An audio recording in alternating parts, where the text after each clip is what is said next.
Okay. Must have hit that switch along the way somehow. I don't know. Every once in a while, kind of maybe hit the switch by mistake or something, and I turned my microphone off and wondering why I wasn't hearing myself. But there I am, back on the air. Welcome back to the Gary Russen program here on GJRB Online here on Spreaker. Last half hour we were talking about a church burning down. This happened in Mississippi. According to a report saying once again that this was not a political nature, and he said this to WDAM-TV, that this is not a political but a hate crime, according to that. So there you go. More or less. Yeah.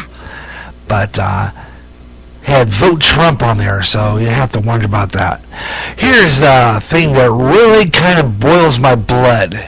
I don't know about you, but it does me.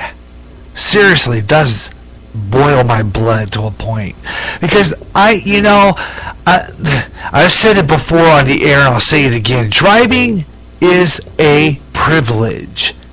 Not a right, a privilege. This story coming out of, and I'm not sure, I think it comes from Chicago, but I think it happened in Texas. It was a Texas A&M student. She was 19 years old. She was at the university. She rear-ended a squad car. Told an officer she was taking a topless selfie. Her name was Miranda K. Rader. Posted a $200 bond after she was charged with drunken driving and possessing alcohol as a minor. See, I'm telling you, this is really getting to be provoking. The police department says the officer was checking. This is getting irritating. Okay, really irritating. The police report says the officer was checking a report of a disturbance when he heard brakes squeal and an SUV slammed into the back of the patrol car behind him.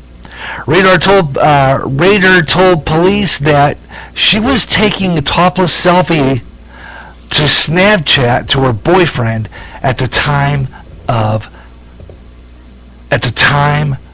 this picture. So she slams the end of a squad car to prove what point? Okay? Driving is a privilege, young lady, not a right. Keep your eye on the road and keep the camera out of your hand. And it just keeps happening, folks. This is just really starting to get me mad. If you want to drive, drive. If you don't... Now drivers are being warned to stop taking selfies while you drive. Turns out New York is 8th in the nation when it comes to the number of drivers recording themselves behind the wheel. This is according to an insurance industry survey of social media posts. Police also reported an increase in crashes caused by people taking selfies of themselves. Come on, man. Jeez. What's the matter with you people? What, you want to look and see what you look like behind the wheel? Why? Take someone with you as a passenger and ask them to take a picture of you, but you do not drive and try to Snapchat. Young ones today, I'm telling you, some, I think they need the guidance of their parents.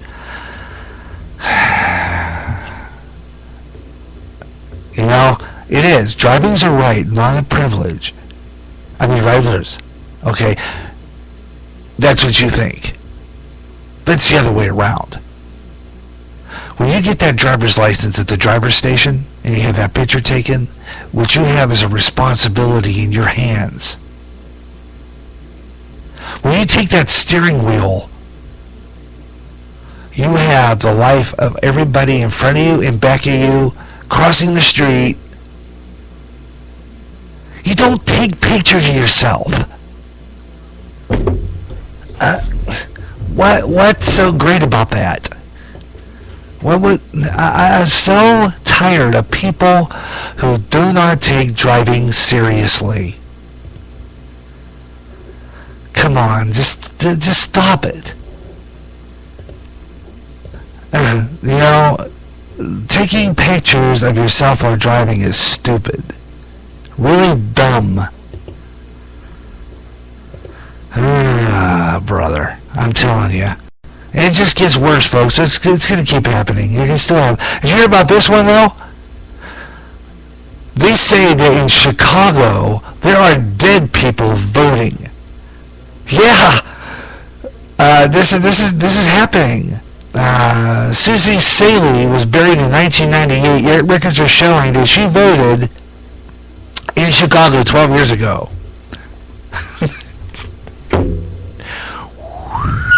They're coming out of the grave as zombies and going to the polls or what?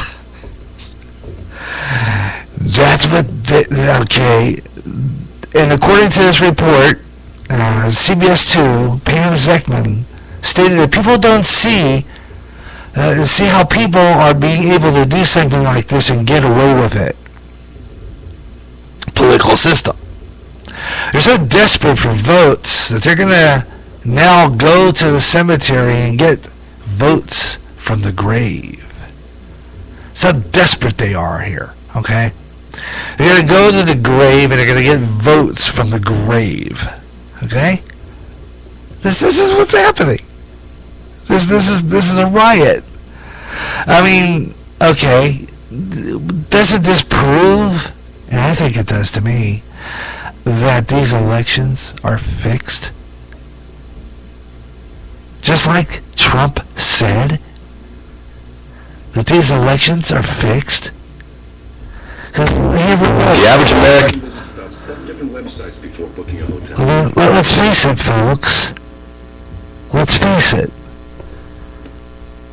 They are taking pictures of themselves while driving, but now you've got people who are voting from the grave. You're taking pictures of yourselves while driving, now we're voting from the grave. This is just nuts. It's really dumb. But here we go. This is happening. CBS 2 investigation. Voters casting their ballots from the grave years after their death. We think of it as a part of Chicago's past. We even make jokes about it. But in an election year when vote fraud is a campaign issue, 2 investigator Pam Zeckman found surprising answers to the question, do dead people vote in Chicago? Susie Saley was buried in 1998, yet records show she voted 12 years later. Victor Crosswell died in 1994. Okay, it cuts out occasionally. But records show he's voted 6 times since then. And then there's Floyd Stevens.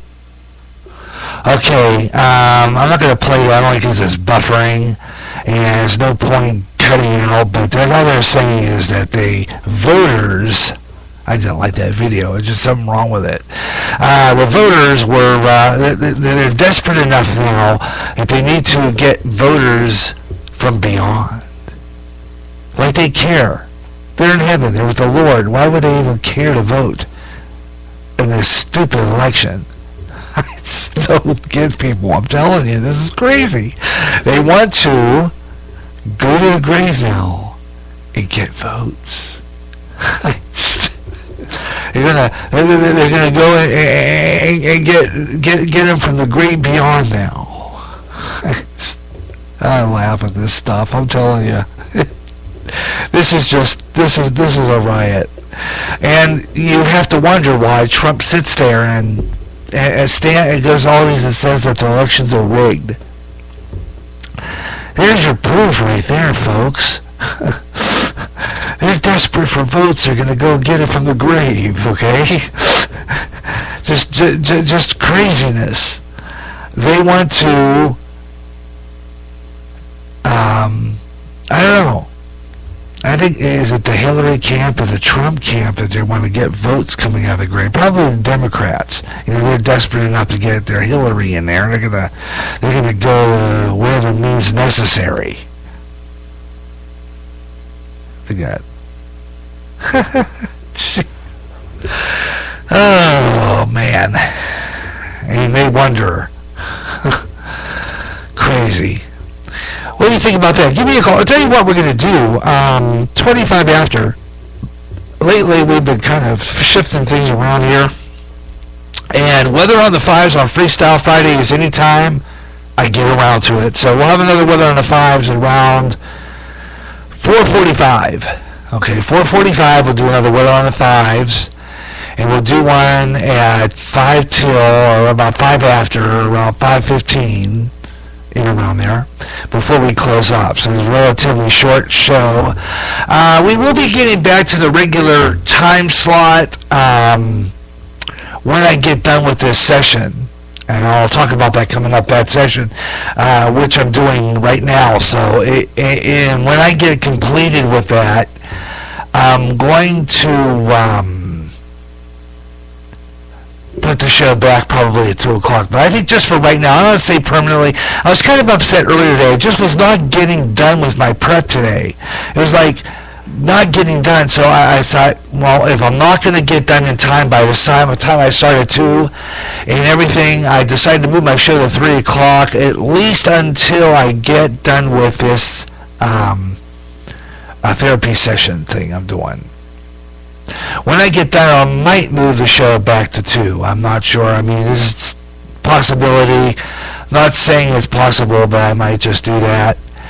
But for now, I think we'll just keep it at that 3 o'clock time slot because it works better for me. I feel pressured at around 12 o'clock noon to get this show on the air at 2 o'clock. That I can't, if I don't get everything done a week before, a night before, I'm just not ready for 2 o'clock anymore. So that's why I decided to go to 3. And I quite frankly like this time slot anyway. I don't know why, I just do. It's a more comforting time slot. It gives me an extra hour to finish things up and get ready to crank it up. So I decided to move the show to 3 o'clock Central Time, 4 o'clock East, and 1 o'clock in the Pacific on GJRB on Spreaker. We're going to take another program break, and when we return, we'll take another program break. When I come back, we'll have 50 minutes of non-stop talk. 50. Get past that 5 o'clock hour, no news at the top of 5. We're just going to continue news right here. Because this is a news program, the Gary Russen program on GJRB Online here on Spreaker. This is a news program, so that means that we're going to do non-stop talk straight through the 5 o'clock hour. And, just do that, okay? So stick around. I've got more Gary Russen program. Stay right here.